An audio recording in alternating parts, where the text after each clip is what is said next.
এই সোনামুড়ি উত্তর সোনামুড়ি সম্ভবত তমলুক ব্লকের অন্তর্গত। আজকে এত রাতে শীতকে উপেক্ষা করে এই এলাকার আবাল বৃদ্ধ বনিতা কচি কাঁচা আজকে আইবার আহ্বানে আমাদের নেতৃত্বরা যে আজকে আয়োজন করেছে একটা স্বর্ণালী সন্ধ্যা। এখানে যে আপনারা আমাদের আহ্বানে সাড়া দিয়ে এসেছেন, এটা একটা ইতিবাচক।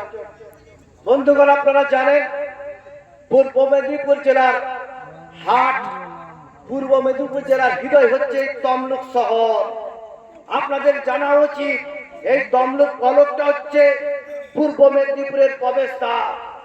কিন্তু আপনি দুর্ভাগ্যের বিষয়, আজকে আমাদের যুবকেরা দ্বিধাভক্ত, কে আইপিএল নিয়ে ব্যস্ত, কে মোবাইলে লটারি খেলায় ব্যস্ত, কে মোবাইলে তাস খেলায় ব্যস্ত, কে গেঞ্জার থেকে ব্যস্ত, কে মদের থেকে ব্যস্ত। আজকে এই ফাঁকে আজকে দস্যুরা, ধর্মীয় হারমাদরা আজকে আমাদেরকে লুটার চেষ্টা করছে। আমরা বুঝতে পারিনি। আজকে আমাদের জানা উচিত, আজকে যে সমস্ত রাজনৈতিক দলগুলোকে আমরা ভোট দিয়ে জিতিয়েছিলাম, যাদেরকে ভরসা করে আমাদের ওয়াকফ সম্পত্তি ছেড়ে দিয়েছি, যাদেরকে ভরসা করে আমাদের ঈদগাহ ছেড়ে দিয়েছি, যাদেরকে ভরসা করে আমাদের মসজিদ ছেড়ে দিয়েছি, সেই রাজনৈতিক নেতা মন্ত্রীরাই তো চোর। যে চুরি করে, চোরের বিচার কোনদিন চোর করতে পারে? আজকে আমাদের সমাজের তাই অবস্থা। আজ যুব সমাজ আজকে জানে না আজকে সে কোন জায়গায় দাঁড়িয়ে আছে।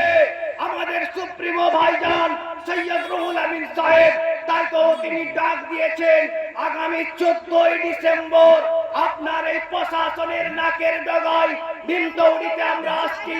কারণ আমাদের যুব সমাজ বিচ্ছিন্ন, আমাদের যুব সমাজ দ্বিধাভক্ত, আমাদের যুব সমাজ কোন নেতার হাত ধরবে তারা এখনো বুঝতে পারছে না। মোবাইল খুললে নেতার গোনা যাবে না, নেতাই নেতা, কিন্তু সব মাল কামানোর ধান্দা।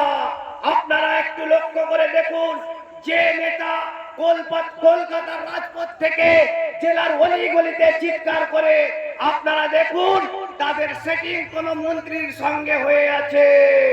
আজকে আমাদের সুপ্রিমো ভাইজান সৈয়দ রুহুল আমিন সাহেব যদি মনে করতেন 2018 সাল থেকে তিনার কাছে মন্ত্রিত্বর হাত ছানি আছে, যেভাবে আমরা দেখছি মাননীয় সিদ্দিকুল্লাহ চৌধুরী মহোদয়, তিনি বর্তমান পশ্চিমবঙ্গ রাজ্য সরকারের তিনি লাইব্রেরি মন্ত্রী হয়ে আছেন।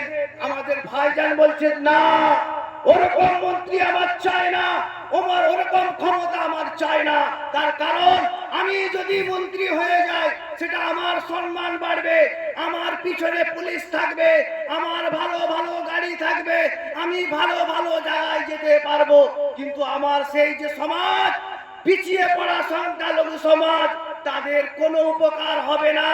তাই আমি চাইছি এই আইমা সংগঠনের মাধ্যমে এই যুবকদেরকে জাগিয়ে এদেরকে দেশ সম্পর্কে, এদেরকে সমাজ সম্পর্কে, এদেরকে জাতি সম্পর্কে, এদেরকে অর্থনীতি সম্পর্কে, এদেরকে রাজনীতি সম্পর্কে শিক্ষায় শিক্ষিত করে এই রাজমিস্ত্রি থেকে আমরা একটা নেতা তৈরি করতে চাই, টোটো চালক থেকে আমরা একটা নেতা তৈরি করতে চাই, বেকার শিক্ষিত থেকে আমরা একটা নেতা তৈরি করতে চাই। তাদেরকে তৈরি করে আমরা অঞ্চলে পাঠাতে চাই, তাদেরকে তৈরি করে আমরা ব্লকে পাঠাতে চাই, তাদেরকে তৈরি করে আমরা জেলা পরিষদে পাঠাতে চাই, তাদেরকে তৈরি করে আমরা বিধানসভায় পাঠাতে চাই, তাদেরকে তৈরি করে আমরা পার্লামেন্টে পাঠাতে চাই। তবে আমার সমাজের ভালো দিক আসবে, আমার সমাজের দুর্দশা ঘুচবে। তাই তিনি এরকম মন্ত্রিত্ব নেতৃত্বকে তিনি উড়িয়ে দিয়েছেন। আজকে সেই ভাইজানকে আমরা চিনতে পারি না। আমরা 2 নম্বরই ধোঁকাবাজ, চোর, ঝুট্টা, লেচড়া, তারকম এইরকম নেতাদের পিছনে আমরা দৌড়াচ্ছি, যার ফলে আজকে আমাদের মধ্যে এত বিভাজন এবং আমরা এত দ্বিধাগ্রস্ত এবং আমরা এতটাই এখন সংকীর্ণে আছে। আজকে আমাদের সম্পত্তিগুলো যাওয়ার মুখে। দিল্লির বিজেপি সরকার একটা রাষ্ট্রদ্রোহী সরকার, একটা মানুষ খেকো সরকার, একটা রক্ত পিপাসু সরকার, ধর্মীয় একটা উস্কান ছড়িয়ে দিয়ে হিন্দু মুসলমান বিভাজন লাগিয়ে দিয়েছে। আর সেই সুযোগে আমাদের সমস্ত মসজিদগুলিতে দু চারটা ভণ্ড বাবাকে পাঠিয়ে বলছে এখানে শিবলিঙ্গ আছে, এখানে অমুক মন্দির আছে, এখানে ভাঙতে হবে, ওখানে ভাঙতে হবে, তাজমহল থাকবে না, তেজমহল হয়ে যাবে। আর আমাদের ওয়াকফ সম্পত্তিকে গিলে খাওয়ার জন্য একটা আইন আনছে, ওয়াকফ অ্যামেন্ডমেন্ট অ্যাক্ট 2004 এই অ্যাক্টের মাধ্যমে 44টা আইনকে তারা চেঞ্জ করে দিয়েছে, যাতে করে তারা আমাদের ওয়াকফ সম্পত্তিটা গিলে খেতে পারে। আপনারা জানলে অবাক হবে কেন তারা ওয়াকফ সম্পত্তিটা গিলে খাবেননি। আর এই ভারতবর্ষের মধ্যে